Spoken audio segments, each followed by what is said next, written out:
الحمد لله نحمده ونستعينه ونستغفره ونؤمن به ونتوكل عليه ونعوذ بالله من شرور أنفسنا ومن سيئات أعمالنا من يهده الله فلا مضل له ومن يضلل فلا هادي له ونشهد أن لا إله إلا الله وحده لا شريك له ونشهد أن سيدنا وسندنا وحبيبنا وطبيب قلوبنا ونور عرشنا ومولانا محمد صلى الله تعالى عليه وعلى آله وأصحابه وبارك وسلم تسليما كثيرا أما بعد فقد قال الله تبارك وتعالى في كلامه المجيد وفرقانه الحميد أعوذ بالله من الشيطان الرجيم بسم الله الرحمن الرحيم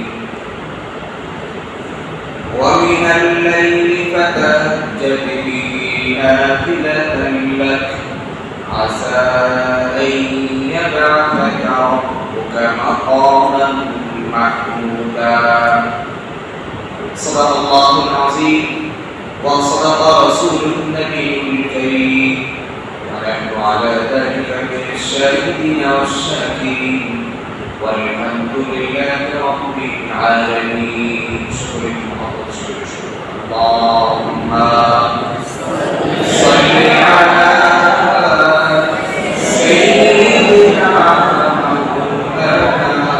محمد وعلى آل سيدنا مولانا محمد اللهم صل على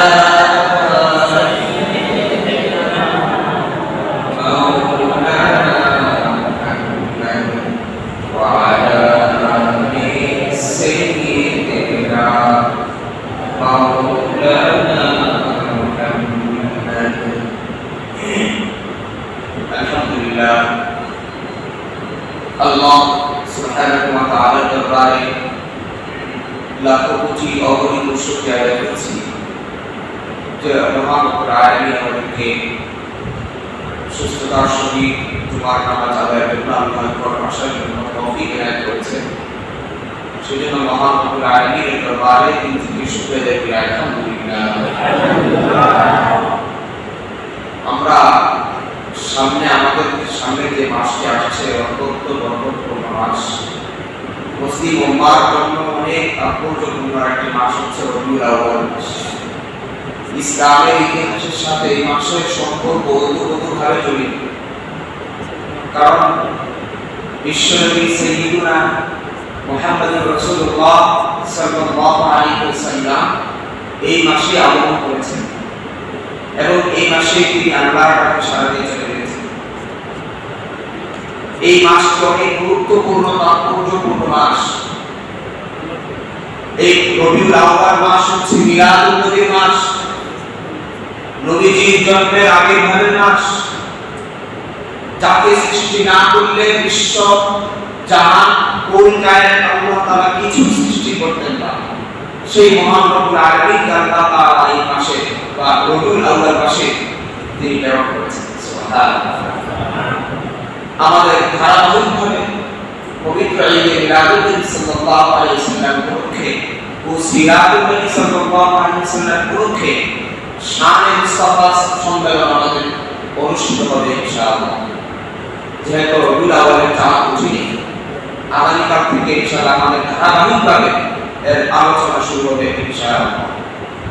হাজিরিন, আজকে আমরা রাসূল করিম সাল্লাল্লাহু আলাইহি ওয়াসাল্লাম শাফাআত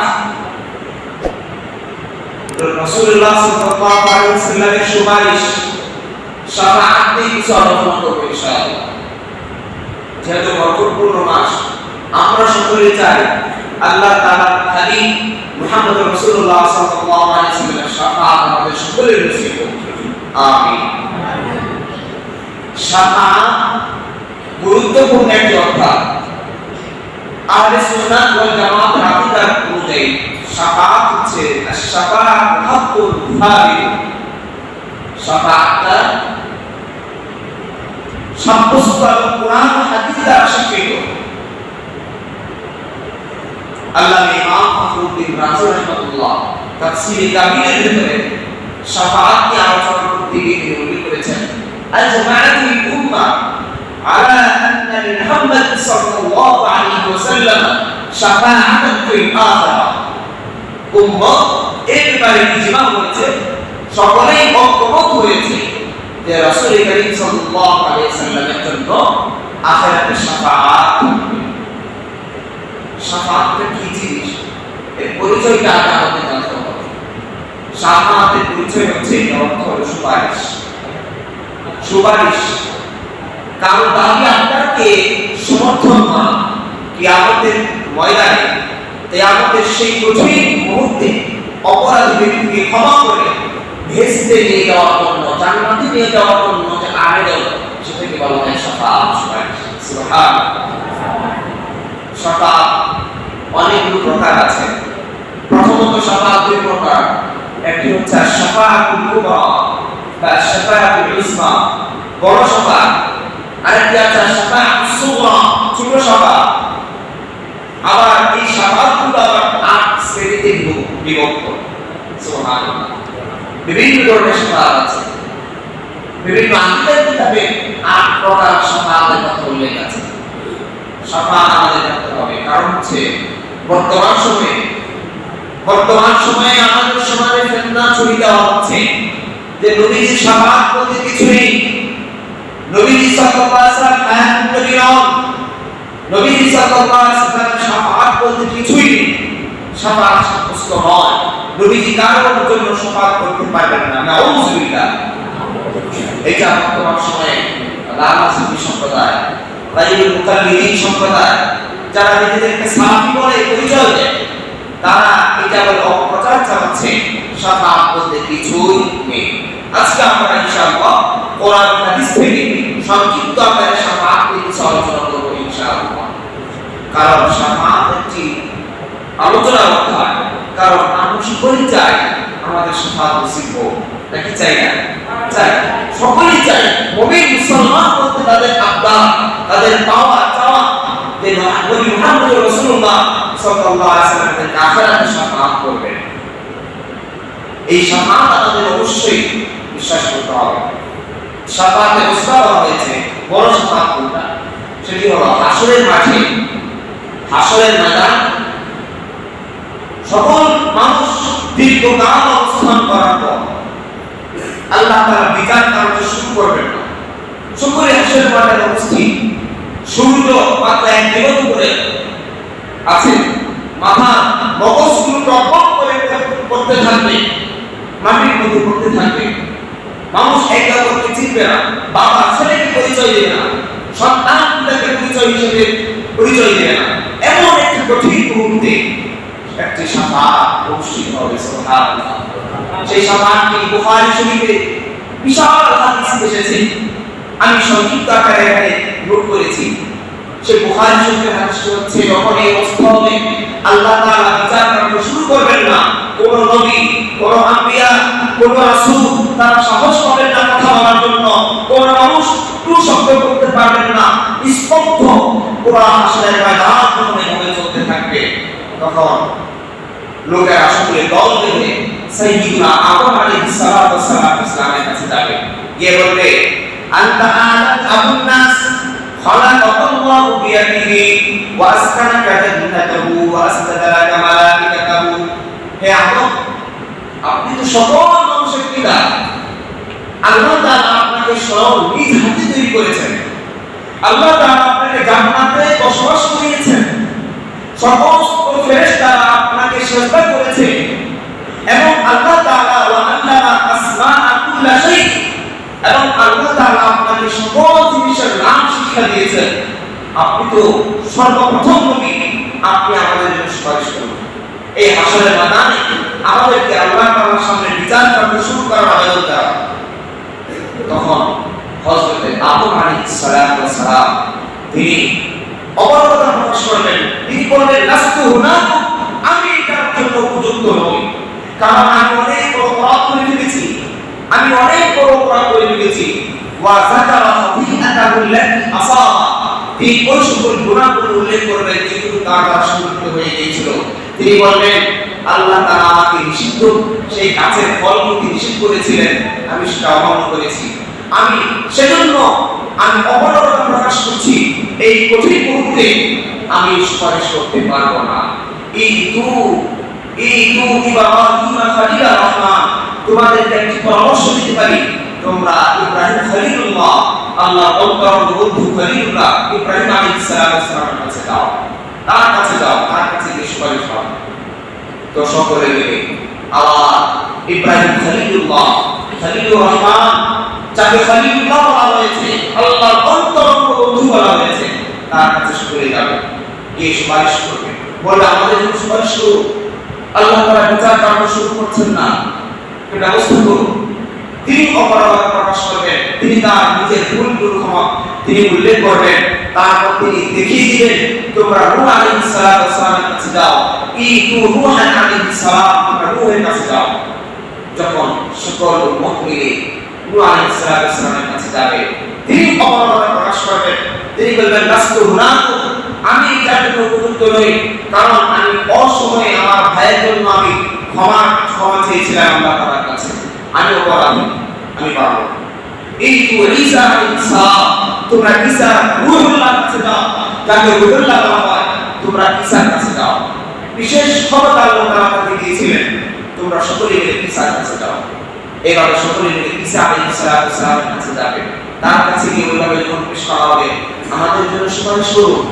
তিনিও বর্ণনা প্রকাশ করবেন, বলবেন লাস্তু হুনাকুম, আমি পারবো না, কারণ আমাকে ইবনুল্লাহ, আল্লাহর সন্তান বলে মানুষ আমাকে ডাকছে, মানুষ আমাকে ডেকেছে, আমি লজ্জিত, কিভাবে আল্লাহর সাথে করতে যাবো, মানুষ আমাকে আল্লাহর সন্তান বলে সম্বোধন করেছে, আমি পারবো না। বরং তোমাদেরকে এমন একজন ব্যক্তির কথা আমি বলে দিতে পারি, যার কাছে যদি তোমরা যাও, অবশ্যই আল্লাহ তাআলা তার দোয়া কবুল করবেন, তার সুপারিশ আল্লাহ তাআলা অবশ্যই কবুল করবেন। তিনি আখির নবী সাইয়্যিদুনা মুহাম্মদ রাসূলুল্লাহ সাল্লাল্লাহু আলাইহি ওয়াসাল্লাম। এরপর সকলে মিলে উম্মতের সকল লোক মিলে বিশ্বনবী মুহাম্মদ রাসূলুল্লাহ সাল্লাল্লাহু আলাইহি ওয়াসাল্লামের কাছে আসবেন। তিনি এসে দেখবেন, সকল লোকেরা এসে দেখবে বিশ্বনবী মুহাম্মদ রাসূলুল্লাহ সাল্লাল্লাহু আলাইহি ওয়াসাল্লাম সিজদায় অবস্থায় আছেন, তিনি সিজদায় পড়ে আছেন, ওয়া হুয়া সাজিদ ওয়াকিউন ফিল আরদ, তিনি সিজদার অবস্থায় আছেন, সকলে দেখতে পাবেন। তখন উম্মতের সকল এত লোক যখন নবীর কাছে এসেছেন, তিনি মাথা তুলে তাকাবেন, তাকিয়ে দেখবেন বিশাল এক কাফেলা, লক্ষ লক্ষ লোক নবীর পেছনে। তখন আল্লাহ নবী বলবেন, কি হয়েছে তোমাদের বলো? তখন আল্লাহ নবী কে তারা বলবে, ইয়া রাসূলুল্লাহ, আপনি আখির নবী, আপনি বিশ্ব নবী, সাইয়্যিদুল আম্বিয়া, আপনি সকল নবীদের সরদার, আপনাকে না সৃষ্টি করলে আসমান, জমিন, জান্নাত, জাহান্নাম, দুজক কিছুই আপনাকে সৃষ্টি করতেন না, আমাদের জন্য সুপারিশ করুন। তখন বিশ্বনবী মুহাম্মদ রাসূলুল্লাহ সাল্লাল্লাহু আলাইহি ওয়াসাল্লাম বলেছেন, ওই মুহূর্তে আল্লাহ তাআলা আমার অন্তরে এমন কিছু বাক্য ঢেলে দিলেন, যে বাক্যগুলো এখন আমার মনে নেই, সেই বাক্যগুলো আমি বলার সঙ্গে সঙ্গে আল্লাহ তাআলা প্রশংসা করার সঙ্গে সঙ্গে আল্লাহ তাআলা বলেন, ইরফা রাসাক ইয়া মুহাম্মদ, হে মুহাম্মদ, তুমি মাথা উঠাও, কি বলছো বলো, তুমি যা বলবে আশফা শাফাআত, আমি তোমার সুপারিশ কবুল করব। সুবহানাল্লাহ, আওয়াজ করে সুবহানাল্লাহ। যখন আল্লাহ নবী মুহাম্মদ রাসূলুল্লাহ সাল্লাল্লাহু আলাইহি ওয়াসাল্লাম সুপারিশ করবেন, তখন আল্লাহ তাআলা বিচার কার্য শুরু করবেন। সুবহানাল্লাহ। এই যে শাফাআত শুরু হয়ে সুপারিশ প্রথম থেকে বলা হচ্ছে শাফাআত কুবরা, এরপর যখন বিচার কার্য শেষ, হিসাব নিকাশ শেষ, যারা জান্নাতি তারা জান্নাতে চলে যাবে, যারা জাহান্নামী তারা জাহান্নামে চলে যাবে, তখন একটা নিস্তব্ধ পরিবেশ থাকবে। তখন তারা এসে বলবে, তখন আল্লাহ তাআলা কিছু বলবেন না, তখন আরেকটা সুপারিশ করার জন্য আল্লাহ নবীর কাছে আসা হবে, বলবেন ইয়া রাসূলুল্লাহ আপনি তো প্রথমবার সুপারিশ করেছিলেন, আল্লাহ তাআলা বিচার কার্য করেছেন, এখন আরেকবার সুপারিশ করুন। তখন আল্লাহ তাআলা আল্লাহ রাসূল সাল্লাল্লাহু আলাইহি ওয়াসাল্লাম সুপারিশ করবেন, তখন জান্নাতে জান্নাতে চলে যাবেন। সুবহানাল্লাহ। এরপর বিশ্বনবী মুহাম্মদুর রাসূলুল্লাহ সাল্লাল্লাহু আলাইহি ওয়াসাল্লামকে আল্লাহ তাআলা বিশেষ এক সুপারিশ দান করবেন। আল্লাহ তাআলা বলবেন, হে নবী আপনি দেখুন, আপনি ঘুরে ঘুরে দেখুন, যার অন্তরে যারা পরিমাণ ঈমান আছে, যার অন্তরে যারা পরিমাণ ঈমান আছে, সামান্য পরিমাণ আপনার প্রতি ভালোবাসা আছে, আপনি তাকে ধরে ধরে জান্নাতে পাঠিয়ে দিন। সুবহানাল্লাহ। নবী তখন বের হয়ে ৭০,০০০ লোককে বিনা হিসেবে জান্নাতে পাঠিয়ে দিয়েছেন। সুবহানাল্লাহ। এভাবে অসংখ্যবার নবী মুহাম্মদ রাসূলুল্লাহ সাল্লাল্লাহু আলাইহি ওয়াসাল্লামকে সুপারিশের বিশেষ পাওয়ার দান করা হবে। রাসূলুল্লাহ সাল্লাল্লাহু আলাইহি ওয়াসাল্লামকে এভাবে আট ধরনের শাফাআত দান করা হবে। তারপর শাফাআত করবেন, শাফাআতের অধিকারী আটকে থাকবেন। হাদিস শরীফে আসছে নবীগণ সুপারিশ করবেন, তারপর ফেরেশতাগণ তারাও সুপারিশ করবেন, শুহাদাগণ যারা শহীদ আল্লাহর রাস্তায় শাহাদাত বরণ করেছেন তারাও সুপারিশ করবেন। এরপর হাফিজুল কোরআন যারা আছেন, সুবহানাল্লাহ, কোরআনের হাফেজ যারা আছেন তারাও সুপারিশ করবেন, এবং আমাদের সন্তান যাদের মারা গিয়েছে এই সুপ্ত অবস্থায় তারাও সুপারিশ করবে। সুবহানাল্লাহ। এভাবে আল্লাহ তাআলা ধারাবাহিকভাবে বিভিন্ন সুপারিশ গ্রহণ করে মুমিন মুসলমানকে আল্লাহ তাআলা মাফ করার ব্যবস্থা করে দিবেন। হাদিস শরীফে আসছে আল্লাহ তাআলা নবী বলেছেন, আনা আউয়ালু শাফিঈ ওয়া আউয়ালু মুশাফফাঈ, সর্বপ্রথম সুপারিশকারী হলাম আমি, এবং যার সুপারিশ সর্বপ্রথম কবুল করা হবে তিনি হলেন আমি। আমার সুপারিশ আল্লাহ তাআলা সর্বপ্রথম কবুল করবেন। এরপর আল্লাহ নবী বললেন, ইয়াশফাউ ইয়াওমাল কিয়ামাতি ফালাতা, কিয়ামতের ময়দানে তিন শ্রেণীর ব্যক্তি সুপারিশ করতে পারবেন। আল আম্বিয়া, প্রথম হচ্ছে আম্বিয়া আলাইহিস সালাম, তুম্মাল উলামা, এরপর হচ্ছে উলামায়ে কেরাম। সুবহানাল্লাহ। আজকে উলামায়ে কেরামকে নাকচিৎকার, উলামায়ে কেরামকে দেখে বিদ্বেষ পোষণ করে, তাদেরকে নিয়ে ঠাট্টা বিদ্রুপ করে, এই উলামায়ে কেরাম আপনাদেরকে জান্নাতে যাওয়ার জন্য সুপারিশ করবে। সুবহানাল্লাহ। অকাল উলামায়ে কেরাম। এরপর হচ্ছে তুম্মা শুহাদা, যারা শুহাদায়ে কেরাম, শহীদ যারা আল্লাহর রাস্তায় শাহাদাত বরণ করেছেন তারা সুপারিশ করবে।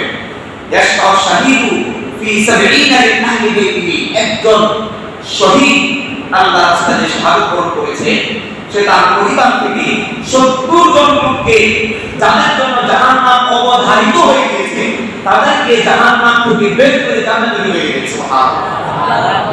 এরপর যারা হাফেজ কোরআন তাদের সুপারিশ আল্লাহ নবী বলেছেন, ইকরাউল কোরআন ফাইন্নাহু ইয়াতি ইয়াউমাল কিয়ামাতি শাফিআন লিল আসহাবি, তোমরা কোরআন বেশি পাঠ করো, কোরআন বেশি তেলাওয়াত করো, কারণ কোরআন তোমাদের জন্য কিয়ামতের ময়দানে সুপারিশ করবে। সুবহানাল্লাহ। আল্লাহ নবী সাল্লাল্লাহু আলাইহি ওয়াসাল্লাম আরেকটা হাদিস রয়েছে আছে, নবী বলেছেন, মান সারা কবরি ওয়া জাআলাহু শাফাআতি, যে ব্যক্তি জীবন দশায় আমার কবর জিয়ারত করবে, আমার রওজায় এসে সালাম জানাবে, মদিনা শরীফে আসবে, তার জন্য সুপারিশ করা আমার জন্য ওয়াজিব হয়ে যাবে। সুবহানাল্লাহ। আজকে অপপ্রচার করা হচ্ছে লামাসি সম্প্রদায় বলে, হজে গেলে উমরায় গেলে আবার মদিনায় যেতে হবে কেন? মক্কায় গেলে তো হয়ে যায়, মদিনায় কেন যেতে হবে? নাউজুবিল্লাহ। এর ইসলাম বিদেশি মানুষদের মাঝে নবীর মুহাব্বত ছড়িয়ে দেওয়ার জন্য বিভিন্ন অপচেষ্টা তারা করে যাচ্ছে। বলে তারা নবীর শাফাআত তো নাই, মদিনায় গিয়ে কি হবে? নাউজুবিল্লাহ। আল্লাহ তাআলা সব থেকে আমাদের হেফাজত করুন। এরপর আল্লাহ তাআলা নবী মুহাম্মদ রাসূলুল্লাহ সাল্লাল্লাহু আলাইহি ওয়াসাল্লামকে মাকামে মাহমুদ দান করবেন, বিশেষ এক মর্যাদা, যেমন কোরআনে এসেছে, ওয়া মিনাল লাইলি ফাতাহাজ্জাদ বিহি নাফিলাতাল লাক আসা আন ইয়াবআসাকা রাব্বুকা মাকামান মাহমুদা, অবশ্যই আপনার রব আপনাকে মাকানে মাহমুদ দান করবেন। এই মাকানে মাহমুদ দান উদ্দেশ্য তাফসীরের কিতাব খুললে দেখা যায় আল্লামা ইবনে জারীর তাবারি রাহমাতুল্লাহ তাফসীরে তাওয়াত উল্লেখ করেছেন, সুইলা আনহা সুইলা আনিল মাকানে মাহমুদ ক্বালা হিয়া আশ-শাফাআ। মাকানে মাহমুদ সম্পর্কে নবীকে জিজ্ঞেস করা হয়েছিল, তখন নবী বলেছেন সেটা হলো শাফাআত। সুবহানাল্লাহ। যারা শাফাআতের মালিক হবেন, কবিরা গুনাহগারদের জন্য আল্লাহ সুপারিশ করবেন।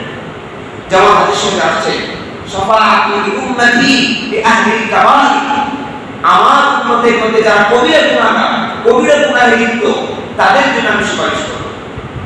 শুধু তাই না, আল্লাহ বলেছেন আমাকে এমন 5টি জিনিস দেওয়া হয়েছে, এমন 5টি জিনিস আমাকে দেওয়া হয়েছে যে 5টি জিনিস দুনিয়ার আর কোনো নবী রাসূল কাউকে দেওয়া হয়নি। 1 নাম্বার, 1 মাসের দূরত্বে অবস্থানরত শত্রুর অন্তরে আমার ভীতি সৃষ্টি করে দেওয়া হয়েছে, যা দ্বারা আল্লাহ আমাকে সাহায্য করেছে। এটা বুঝেছেন?